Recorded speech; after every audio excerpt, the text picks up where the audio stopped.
What's going on YouTube? This is yours truly, Dre the Plug, coming at you live with some more technical heat. Make sure y'all hit that subscribe button below. Make sure y'all hit that bell button below so y'all can stay notified every single time I drop new technical heat. But let's get back into these interviews. Roll the clip. Hey everyone, my name is amydeepkaur. I am a civil engineer and I received my bachelor's in civil engineering from Cal State Long Beach in Southern California. And soon after I graduated, I received my full-time job as a water resource engineer. So that was the focus I ended up picking in civil engineering. And alongside of that, I'm also one of the co-founders of engineeringgals. And I'll tell you a little bit about engineeringgals. So engineeringgals is an online organization of 20,000 engineering students and professionals that focus on empowering women in engineering. So I'm also one of the podcast co-hosts. We host educational webinars, and that's what I like to do on my free time. Okay, Amy, so why did you decide to choose, civil engineering? Why did you pick this field? That's a really good question. I pretty much decided on civil engineering because I used to work on a lot of cars with my dad. So my dad, he was a mechanic, and we would always be fixing things around the house or fixing our cars. And that was something that I remember doing and just asking so many questions about. So I think initially that's where my interest in engineering began. And then slowly when I started looking into all the different types of engineering, I realized that I wanted to pretty much work on something that was affecting people's daily lives. So when you look at civil engineering, it's like you could design a stadium, you could design a building, you could work in transportation. And those are all the things that, affect our day-to-day lives. And that's what I wanted to really make an impact in. And that's why I chose civil engineering. Okay, so what do you feel is the biggest benefit when it comes down to being a civil engineer? So the cool thing about civil engineering is, like I said, you could work in a really broad range of things. So you could work in transportation, construction management, you could work in environmental or water resources. And for me, the benefit was that I could go into civil engineering knowing that I was gonna be in one of these focuses, and I could just figure it out as I went. So for me, I ended up interning all throughout my undergrad. So I ended up interning for about 4.5 years, and I was interning for this agency as a water student assistant. So I was working hands-on with drinking water systems that basically transfer water to your home. So that's your tap water. So just learning about how the water industry works, how is water pretty much taken from the ground, treated, and then delivered to everyone's home was something that really got me interested in. And so I started taking more water-focused classes during my undergrad that made me realize that I was really pretty much this is what I wanted to do as my focus.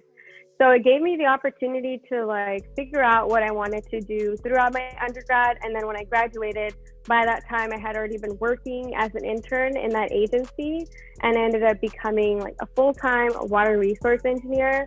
So I would say the benefit is that, you could pretty much figure it out as you go. You can intern in transportation while you're in your undergrad. You can also switch once you graduate too.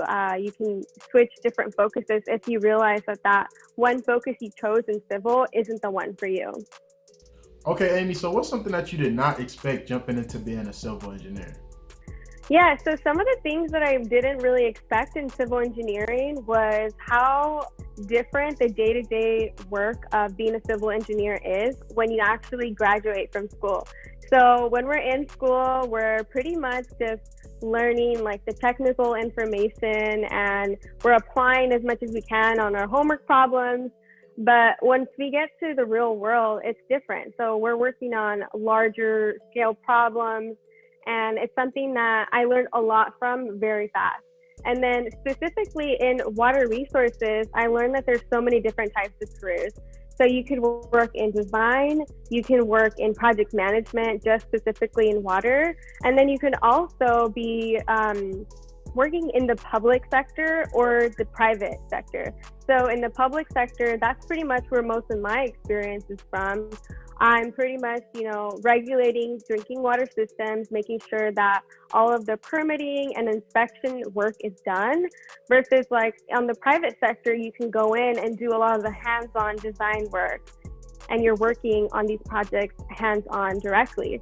So just learning that, and then now that I'm looking into like upper management roles, I can tell like, okay, I really would benefit from getting like my master's degree. So I've also been, applying for my master's, because I think that that'll really help me in my technical knowledge when I do end up, shifting my career into whether it's private next, and then also becoming a manager in the future. I have all of that knowledge and information to look back to and really make me a strong, a water resource engineer. All right, Amy, with you being the co-founder of engineeringgals, can you actually tell the people, let us know the origin of how engineeringgals got started? Yeah, that's a pretty cool question, because engineeringgals is something that when Maritza and I first started, we pretty much began because we didn't see that representation of women in engineering online anywhere. So when we were looking online, there's pretty much a lot of guys that were talking about engineering, but there weren't any women, and there definitely weren't women of color talking about engineering. So if you guys don't know, women in engineering, we make up about 13% in the workforce. So it's a pretty small number. And if you look at like the engineering bachelor's degrees that are awarded to women, it's about 22%, and then it's 6% for women of color. So it's a really small niche. So Marissa and I pretty much wanted to create a community where people can learn from each other about like the different types of engineering careers that are out there, and also be inspired and empowered by one another and not feel so alone in this male-dominated industry. So pretty much that's how it started. So Maritza and I went to Cal State Long Beach together, and we were sitting in the library, and we're just like, yo, we should do something. Like, we need to make a change. And we started off by creating a YouTube channel. So if you go to our YouTube, you'll see like one of the first videos that we started making when we first started engineeringgals. And it was really interesting to see that kind of turn into the community it is today. So we then ended up expanding on Instagram, and we started highlighting women in engineering. A lot of the women came on to do takeovers to showcase like the type of engineering that they're doing. And then also, so like you learn like what kind of engineers that are out there. And so many women began sharing their journey online on their own social media platforms. So it's really interesting to see how like the entire community has grown so much since we first began in 2016. And I guess in terms of today, like what are we doing today? Well, today we have our podcast. So I'm one of the co-hosts of our podcast. Laura is my co-host, and we interview women in the engineering industry. So women who are pretty much like thriving, killing it, they're doing amazing things. And we like to highlight their journey and showcase like what are they doing and what makes them who they are and what gives them the drive and passion to keep going. Because we all know like engineering is not like a walk in the park. It's hard. Even after you graduate, there's so many tests you have to take, so we definitely focus on career development in season 2. And then aside from our podcast, like we have our mentorship, we host like virtual events, and there's so many other things. Now that COVID's going to be over, hopefully this year or next year, we'll be hosting events in person too. So that's something that I'm really excited about.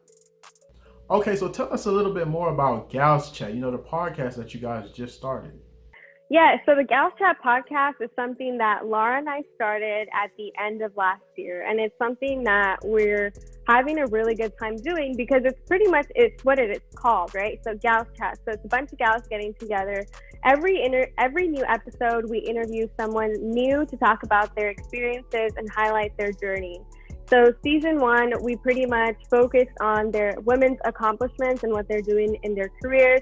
And then season 2, we're going in and focusing on career development. So what does that mean? So that's interviewing, networking, internships, how to get that job after you graduate and get that management position, So we're pretty much going and talking all about career development and all of that So if you guys want to check out Gals Chat Podcast, you can go to Spotify, Apple Podcasts. You can go anywhere and listen to Gals Chat by Engineering Gals is the podcast. And yeah, we release episodes every Monday on a new topic with a new, women in engineering or women in STEM that are really doing amazing things. And we all come together to learn from each other. So definitely check out Gals Chat by Engineering Gals. Okay, Amy, so can you touch on this virtual conference that you guys have cooked up?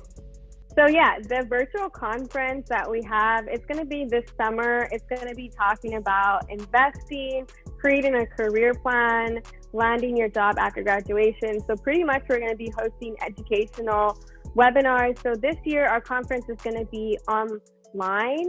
And then hopefully next year, we really want to host a conference in person after the restrictions lift and everybody can pretty much see each other after, the pandemic is over. So that's something I'm really excited about because it's going to be something that we've never done before.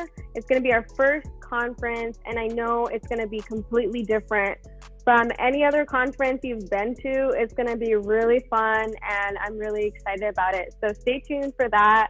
You can check us out on engineeringgals.com for more information. And yeah, I'm really excited about that. Okay, so before we close it out, what's something that you'll want the viewer out there to know or to take away based on all of the, different things that you've experienced over the years in your whole entire journey? What's something that you would like to leave them off with? And on top of that, what's your contact information so they can stay in touch with you? Yeah, that's a really good question. So pretty much for me, what I've learned growing up is to really trust in my gut and don't give up. So for me, I have immigrant parents. We immigrated here. I was about 2 months old when I moved here. I'm actually born in India. And pretty much I was the first in my family to go to college. I was the first in my family to graduate with a bachelor's degree in engineering and then going ahead and getting my full-time job after that. So I'm probably going to be the first one to get my master's degree in my family too. So just navigating those challenges growing up, not having that information at home was challenging for me. But I told myself that, just because my parents didn't do it doesn't mean that I can't, right? So I made sure that I'd go to the career center at my school and utilize the resources that I had because I knew that one way or another I was going to make it happen. So don't give up if you feel like you're feeling like there's a lot of things that are really difficult for you. There's so many resources out there that can help you. And then the other thing is to follow your gut. For me, I've always wondered, how do people know what they're doing in their life? How do they have everything figured out all the time? I seriously don't. So I just kind of try to follow my gut to see what do I really want to do? What makes me happy? And what do I enjoy doing in life? And then I follow that and I trust my gut. I think right now with social media, we always see this perfect image of people and we always see everyone's doing so many amazing things oh, if she did that or he did that, they did that, I could do it, but your journey is completely different than everyone else's, and just stay true to yourself and believe in yourself and trust your gut because it's always going to put you in the right direction. So those are some of the things that I've learned. And yeah, so if you guys want to follow us on Instagram or social media, you can follow me on my personal page at amydeepkaur, and it's AMYDEEPKAUR.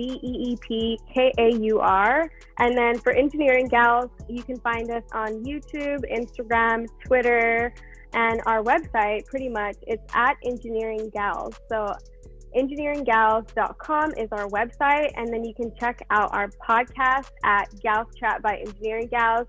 So pretty much I want to invite all the other women in engineering to come to Engineering Gals. We would love to feature you. We love new faces. We love growing the community because I feel like the more stronger we are together, we're better together. So yeah, come join the network. We'd love to feature you. And I'm really excited to meet everyone in our in-person conference that's going to be coming up next year. Okay, so how can other people out there, contribute to being in Engineering Gals or, give back to you guys that's doing all of this hard work for the other women out there that's in engineering? Some ways that you can support Engineering Gals is to check out our merch. So pretty much, Maritza and I have been doing this since 2016. We've invested our own time, our own money into Engineering Gals because we really believe and we're really passionate about our cause. So some of the ways that you could support us is you could check out our merch. So right now we have 2 merch lines that we launched. We have sweaters, baseball caps, all sorts of t-shirts that you can check out, and that'll definitely help us and support us. You can check that out on our website at engineeringgals.com. And then you can also check out our podcast and let us know if you want to be a guest. You can listen to our podcast. You can also support our podcast with a small monthly donation. Leave us a review. Let us know what you think. And then join our educational and virtual webinar events and join our conference. And like I said, you can definitely be involved. We always host like a lot of networking events. Like we hosted our Galentine's event this year, and we're just going to continue to do those. So definitely be on the lookout for that. And yeah, we'd also love to feature you, like I mentioned before. Hit us up on Instagram or send us an email. We would love to have you as a part of the community. And that concludes this video. Don't forget to comment, like, and subscribe. It really do help my channel when it comes down to the YouTube algorithm. If you guys have any questions regarding anything, just hit me up on Instagram, hit me up on the gram at DreDaPlug123. And then also go check out my other YouTube channel. This is actually my second channel. My first one was called Andre Classic Cuts. I basically go in and give tutorials about all types of different haircuts. I actually show people how to do different type of things with the clippers that has never been done. And I pretty much go into detail as to why certain things happen. So definitely go check out that channel. Besides that, be on the lookout for my next content that's dropping. Be on the lookout for it because it's coming real soon. And I'm out.